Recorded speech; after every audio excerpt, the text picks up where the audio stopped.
Gino, this photo you took is completely out of focus. Forget about it. Just refocus it with the Lytro app. Lytro doesn't exist anymore, Gino. No, they're worth about $360 million.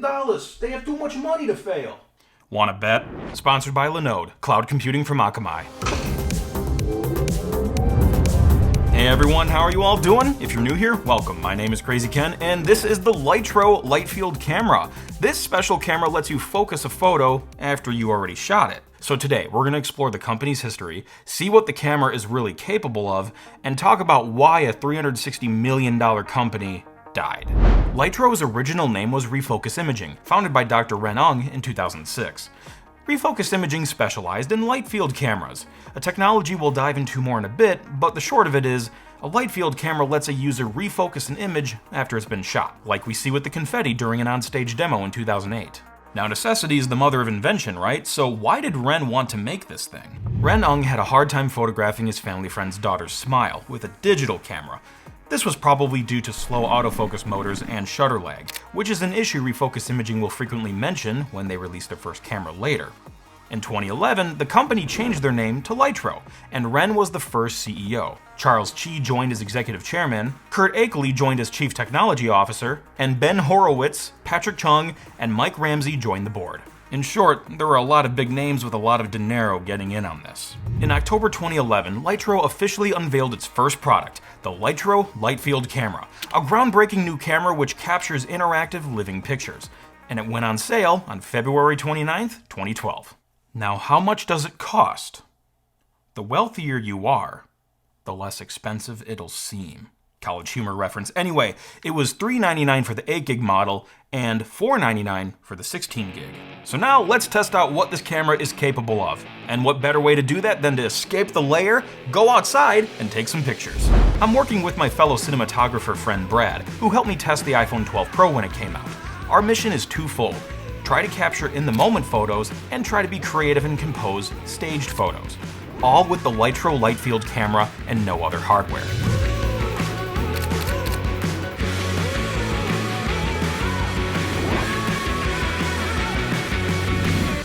It's break time. Hey, we're in Chicago, so we have to have some deep dish pizza, right? But we can't eat it before we take a picture of it. With our amazing 1.16 megapixels. Scrumptious. Serve us up that slice, Brad. Alright. I'm gonna need a lot of megapixels for that. So we tried portrait shots, wide shots, macro shots, telephoto shots, indoors and outdoors, all sorts of different things. And that gave me a great idea as to how the Lytro functions. So let's talk about the hardware and the software, and then I'll tell you about the user experience. The original Lytro camera came in 3 models: Red Hot, Electric Blue, and Graphite. Blue and Graphite had 8 gigabytes of internal storage, whereas Red Hot had 16, which accommodated approximately 750 pictures. The camera has a built-in 1.52-inch glass touchscreen and an internal battery, which lasts for about 400 pictures, and it can be recharged with the USB port on the bottom. And I will say, after using it in Chicago all day, the battery was only half dead. The design is long and rectangular with a lightweight aluminum chassis and a silicone rubber grip.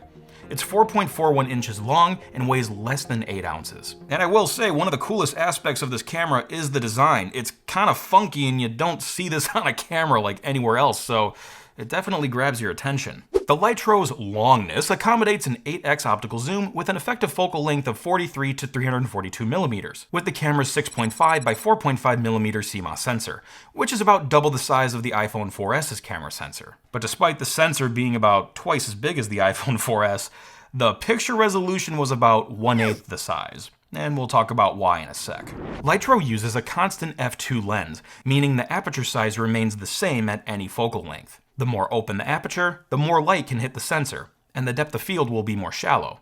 And the shutter speed ranges from 8 seconds to 1/250th of a second. Longer shutter equals more light, but more motion blur. There's also a built-in neutral density filter, which I did not expect. This filter lowers the exposure of an image without needing to adjust the ISO or shutter speed. And lastly, we'll talk about ISO, the sensor's sensitivity to light. It ranges from 80 to 3200. The higher the ISO, the brighter the image will look, but more noise will appear. So those are the specs and the design of the camera, but now let's talk about the big feature which makes this thing different from every other camera that was on the market at the time. The light field sensor. A light field is the volumetric information of a scene. In traditional photography, 2 dimensions of an image are captured. In light field photography, a 3rd dimension is captured, the angle of all light rays in the scene. This idea was first proposed by Gabriel Littman on March 2, 1908, under the original term integral photographs. There's several ways a light field photo can be captured. For example, Google's rig of multiple GoPros aligned on an arc. This is the rig they use to make the Welcome to Light Field application. In Lytro's case, they use an MLA, a micro lens array. Instead of multiple cameras with multiple lenses and sensors, an MLA uses multiple small lenses that share one sensor. This produces a single image that's constructed of hundreds of sub-images. Each sub-image captures light at a slightly different location in space. Essentially, the camera is seeing the scene from many slightly different viewpoints. The Lytro camera's light field sensor captures 11 million of these light rays, or 11 megarays as Lytro calls them. And the light field engine software processes all the data in camera. And this allows us to achieve the refocusing and 3D movement effects Lytro advertises. So that's the hardware. But what does hardware need? Software. The camera software lets users tap to change exposure and set focus. An upward swipe reveals a dock with Wi-Fi settings, the creative mode toggle, which we'll talk about soon, status icons for storage and battery, and a timer. An upward swipe also shows a settings gear, which lets you turn on manual mode, change languages, erase the storage, and reboot the camera. Swiping down reveals the shutter speed and ISO sensitivity settings. You can manually set them or use auto mode, and even enable an ND filter. However, the manual shutter and ISO settings were not in the original software. Those features came in a later October 2012 update. And swiping left lets you scroll through your photos. Now, I felt dumb for a while because I was trying to figure out how to actually zoom in to take a photo, and I was tapping around the screen and pinching and zooming like a moron, so I finally read the manual. It turns out there's these little bumps on the silicone rubber grip, and when you move your finger left and right on those, that's what lets you zoom in and out. The zoom control also lets you zoom in on previously shot photos, and you can zoom out to browse everything in a 3x3 grid. So what's this creative mode thing? When creative mode is off, this is referred to as everyday mode. In this mode, the user cannot tap to focus on a specific subject. When creative mode is on, you can tap to focus on exactly what you want. This is useful for portrait shots with really shallow backgrounds and macro photography. And I'm assuming this exaggerated blur is more optical than it is computational to an extent, because when you turn on creative mode, you can hear the autofocus motors moving. They barely move at all in everyday mode. And yes, you're able to change the focus of a photo after you shoot it, but that only applies to computational blur. If you're in creative mode and you optically have a background or foreground subject out of focus, that blur cannot be reversed in the software, because that's not being done computationally, that's purely being done optically by the lens and the aperture. So now you have all these pictures. What do you do with them? Well, that's where the Lytro desktop software comes in. When you plug in a Lytro camera to your computer, an installer image mounts like a virtual CD. The image contains an HTML file which guides the user on how to install the software, but it doesn't work properly nowadays because it's trying to access an old web page that was shut down. Thankfully, archives exist, and I was able to download the installer from lightfieldforum.com. Specifically, I'll be using version 501 from 2015. After installing the app, you can import the images off your camera via USB. Then you can browse the images in thumbnail view, picture view, and film strip view. The info button lets you view metadata for pictures, and the adjust button lets you have all the fun. You can make basic adjustments like exposure, shadows, and saturation, but truly, we're here to play with focus, right? That's the whole point. You can click on any part of a photo to adjust the focus, and since we're capturing a 3D model of the scene, you can click and drag around to change the perspective of the photo slightly. There's also a sidebar with more controls. You can change the f-stop for a photo, even after it's been shot. You can also adjust the focus spread, which lets you blur the background and foreground of an image independently. These features let you fix an out-of-focus picture, but they also let you get creative with making more blurry backgrounds and making the subject pop more. You can also animate your pictures. You can simulate camera movements and rack focusing inside a timeline editor. But the fun doesn't just stop in the editing software. People could share these living pictures online too. When a picture is exported from the software, users can upload them and viewers can interact with them simply inside a web browser, no special software required. You can also export your animation to a movie file, and you can export still images as TIFF and JPEG, even a lenticular image sequence. You know, so you can create beautiful works of art like this. This is an example of a lenticular image. I didn't shoot this with the Lytro, by the way. Sonic's not real. Yet. So that's the hardware and the software, but how do these features come together and work in the real world? In a sentence, the Lytro camera is very... what do the kids say these days? Mid. Before I criticize the Lytro Lightfield camera too much, I will say the design is very pretty and the Lightfield technology is well implemented for a one-of-a-kind, tiny product. And the camera is fast. Within a second, I can wake it from sleep and take a photo. And the macro mode works well. The details from this flower petal are preserved, and even this tiny film cell looks good. With all that aside, the rest of the Lytro camera is sadly not that great. For starters, the output resolution is 1080 by 1080. That's only 1.16 megapixels, which is less than the first-gen iPhone's camera in 2007. So no matter how good your photos turn out, they're still going to be very small compared to other 2012 camera capabilities. The next big drawback is the display. It's very low resolution and it's very small, making it difficult to actually see what you're trying to compose. And since it's a touchscreen, your finger is going to block a large part of it when you try to press the touch buttons, which I found cumbersome at times. And I was willing to overlook the display's shortcomings, but the more I used it, the more I realized it gets worse. The display is not bright, and the glass is very reflective. It was difficult to see the display while taking photos outdoors, and it was an overcast day. If it was sunny, it would have been even more difficult. And the viewing angle is terrible. If you're not looking at the display straight on, the image gets washed out.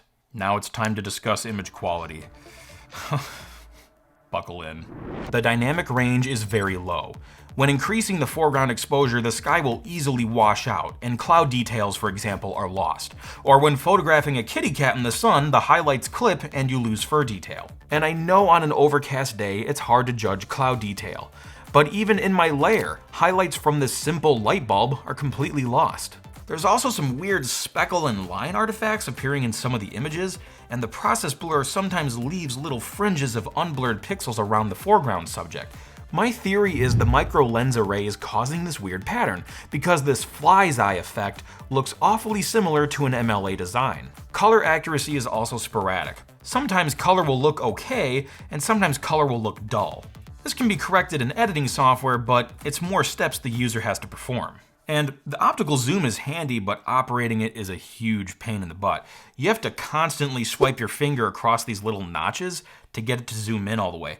I don't know, it just feels a little slow.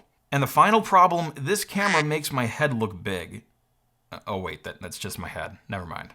And I can't imagine many consumers would want to go through all of their photos and fix the focus after the fact and do other changes. I consider myself decently versed in the software space, and even I found the software tedious. And I'm using a newer version. The rendering times for the movies are very slow if you have the quality set to best, even for just a 6.5 second clip. This laptop is a higher end system, a higher spec system, and it came out a year after this camera, right? But it still took several minutes for it to export the 6.5 second clip.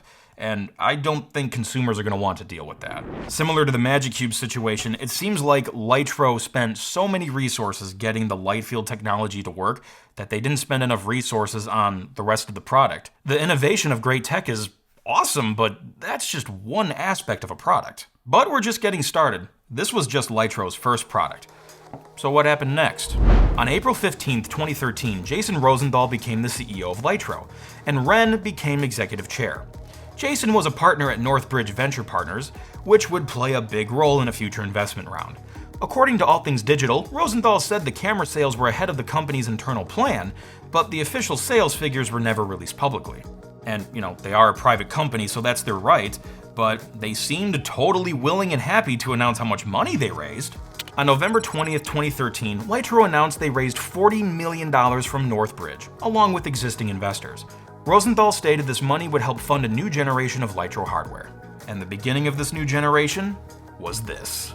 The Lytro Illume, announced on April 22nd, 2014. It featured a more familiar camera-shaped design with a larger 4-inch screen and a 30 to 250mm lens, and a 40 megaray image sensor, compared to 11 in the previous gen. There's also a flash hot shoe, a removable battery, and an SD card slot, and the price was $15.99. And it was only $14.99 during pre-orders, and first-gen camera owners received a 20% discount. And those features sound like an improvement, but I still can't get over how small the pictures are. The resolution was 2450 by 1634. That's only 4 megapixels in 2015. My Canon EOS 7D Mark II, which came out a year before the Illume by the way, can shoot 20.2 megapixel images, so being stuck with 4 megapixels is a huge drawback. Heck, even the iPhone 6 Plus, which was the latest iPhone at the time of the Illume's release, had an 8 megapixel camera. And I know megapixels aren't a direct measurement of quality, but come on! Again, Lytro never announced the sales for the Illume, just like with the first gen, and they pivoted away from it pretty quick, so it seems like they could not grasp the pro/semi-pro market, which, according to the videos on Lytro's website, is the type of market they were going for. But I hope you all can drive stick, because Lytro is changing gears again. In 2015, Ren Ung stepped down from his full-time duties at Lytro to focus on a professorship at Berkeley. Around the same time, dozens of employees were laid off from Lytro as the company pivoted to light-field virtual reality and video. On November 5th, 2015, Lytro announced Emerge, which the company described as the world's first professional light-field solution for cinematic VR. And this thing went nowhere. I'm not trying to sound like a pessimistic dick, but I have not found any photos or videos of anybody using this product anywhere, so did it even get manufactured? Also, where are the lenses? Quick fast forward to 2017, Emerge 2.0 looked much more practical. Definitely not as pretty as the original, but it actually looked like it was a real piece of hardware, featuring 95 cameras and a 120-degree field of view. Back to 2016, Lytro announced Lytro Cinema, which gained a lot of attention at NAB. Lytro Cinema was a high-end camera with a 755 megapixel sensor, which can shoot up to 300 frames per second, and all the footage you shoot can be adjusted in post-production software, as if you were physically adjusting your camera's settings in the studio. You can refocus the shot, change the shutter angle, you can even replace backgrounds without a green screen. The downside is, to capture all this data, Lytro Cinema required 400 gigabytes of storage for 1 second of video. So, to no surprise, this thing flopped too. I mean, the thing again was huge. It was 6 feet and sometimes 11 feet long. Also, 400 gigabytes for 1 second of video is not practical for a lot of facilities. You know, the more I look into this Lytro story, I see a pattern of over-ambition. It just seems like they keep trying to do all these cool things, but at the same time they're pivoting and not actually landing on something that the market truly needs. And in the case of the Illume, for example, that camera fell short of pro and semi-pro needs. And then what does Lytro do? They overcorrect with the Lytro Cinema. And now it was too overwhelming. And it's just like polar opposites, and they just can't find the sweet spot. They can't win. But despite all of these problems, the company was still valued at $360 million. But not for long. In a March 2018 blog post, Team Lytro stated they are winding down the company and not taking on new productions. There were reports that Google acquired Lytro for $40 million, but I can't confirm that. According to TechCrunch, Lytro was being sold for between 25 and 40 million, but it was a hiring deal, not a formal company acquisition. Google declined to comment and no price was confirmed. Lytro also had 59 patents, so the people in the patents is probably what Google wanted more than the whole company. So that leads us to the big question. Why did Lytro, as a company, fail? Okay, yeah, you could say they ran out of money and it was harder to find more investors because they were losing so much cash, but I like to go deeper than that. And I meditated on all of the information I found. And I boiled it down to one key point that started with their first product. Lytro was a 2006 vision living in 2012. And the world changed so much during that time, with two big products that revolutionized the tech space: iPhone and Android. If Lytro somehow could have launched this camera in 2006, would it have been a bigger success? Yeah, probably. Consumer expectations were different back then. This camera could only produce 1080 by 1080 images, and it was not connected to Wi-Fi for easy sharing and transferring. But in 2006, that was likely more acceptable, but it launched in 2012.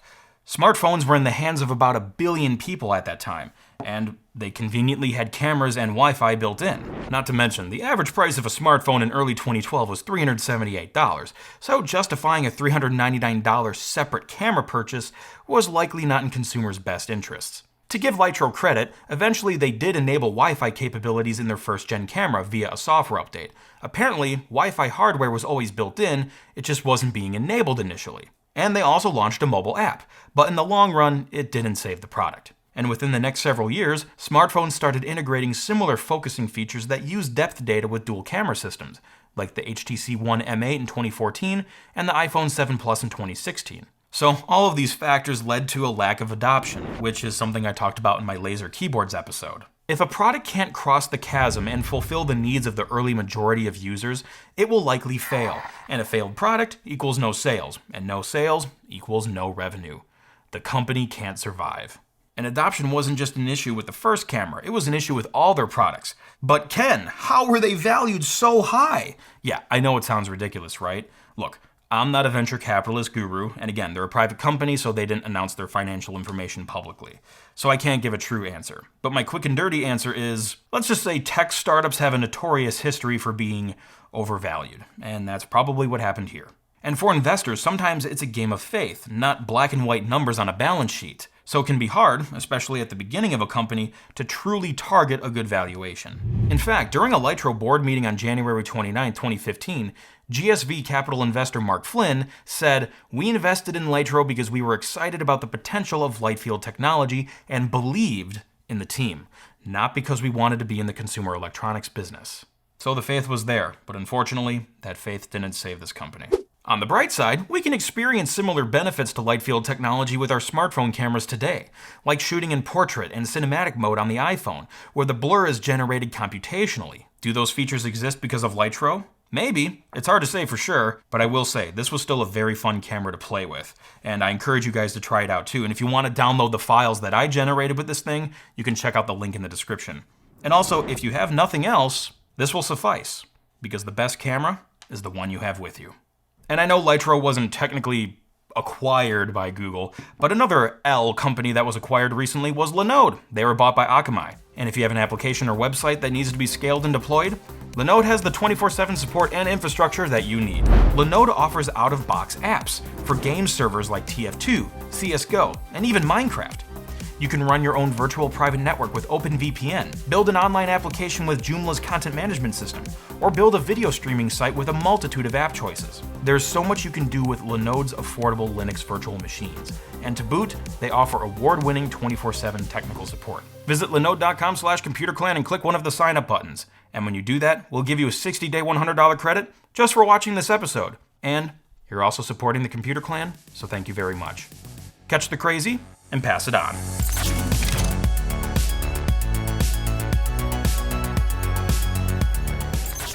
The cheese is under the sauce.